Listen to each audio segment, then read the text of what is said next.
Assalamualaikum warahmatullahi wabarakatuh. Kami dari kelompok 3 yang beranggotakan Amalia Putri, Marcelina Putri Permatasari, dan Rizky Kanadia Senjaya ingin menjelaskan tentang hubungan kantor cabang dan kantor pusat, rekonsiliasi akun timbal balik. Yang pertama, rekonsiliasi antara kantor pusat dan cabang. Rekonsiliasi bertujuan untuk mencocokkan antara dua pihak yang memiliki hubungan bisnis yang rutin.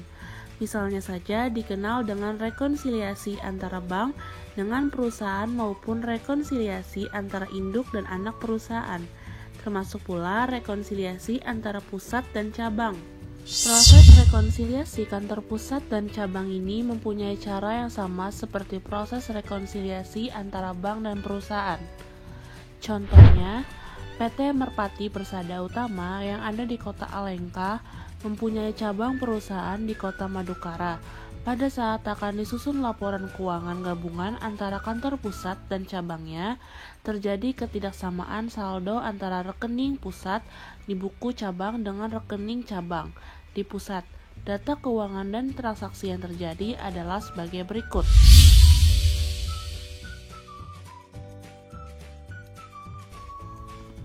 Untuk penyelesaian kasus di atas, maka dapat dibuat jurnal penyesuaian rekonsiliasi sebagai berikut.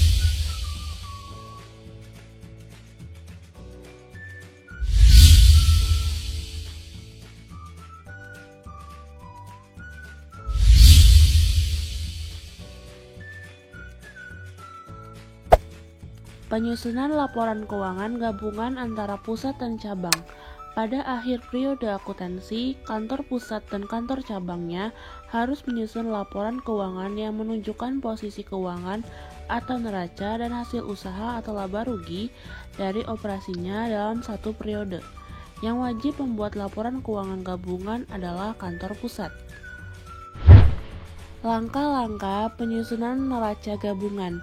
Yang pertama, menghapuskan atau mengeliminasi saldo rekening kantor pusat dengan saldo rekening kantor cabang dan saldo rekening hutang dengan piutang antara kantor pusat dan cabang yang ada pada neraca individual kantor pusat dan cabangnya. Yang kedua, menjumlahkan atau menggabungkan saldo rekening-rekening aktiva dan rekening-rekening hutang yang ada pada dalam neraca individual kantor maupun kantor cabang. Berikut ini adalah neraca dan laporan laba rugi milik kantor pusat dan kantor cabangnya pada akhir tahun 19B.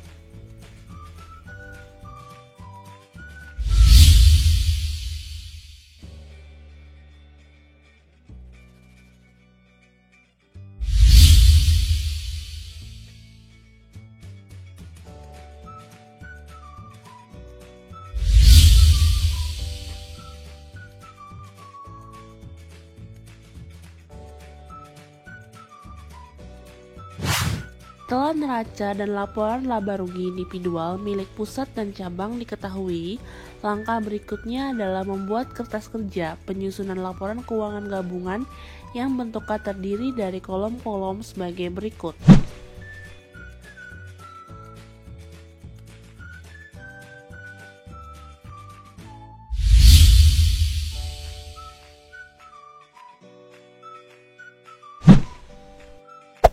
Berdasarkan kertas kerja penyusunan laporan keuangan gabungan di atas, dapat dibuat neraca gabungan dan laporan laba rugi gabungan.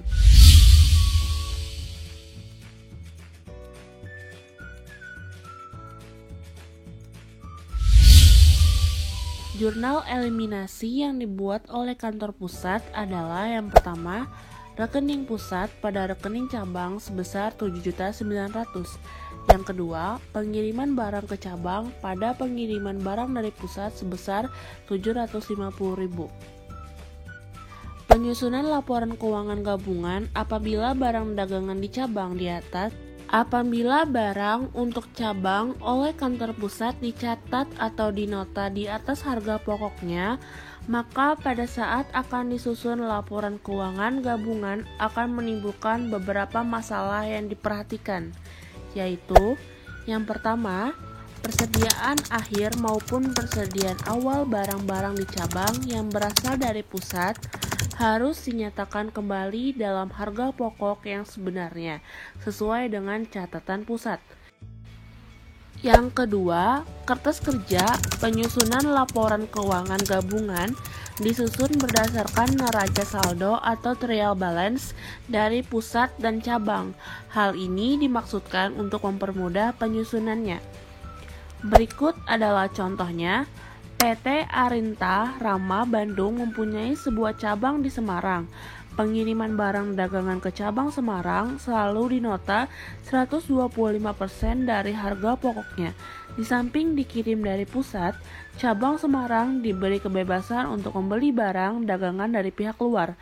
Berikut ini adalah neraca saldo antara kantor pusat dan kantor cabangnya pada tanggal 21 Desember 19C.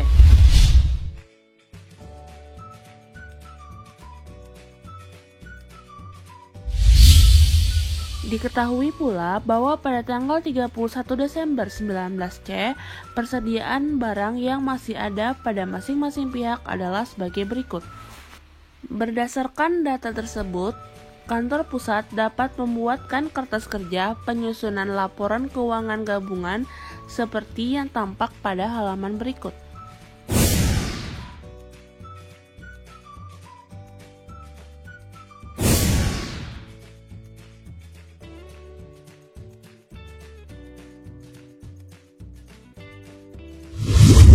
Setelah membuat kertas kerja tersebut, kemudian dapat disusun laporan laba rugi gabungan, laporan laba yang ditahan gabungan, dan neraca gabungan sebagai berikut.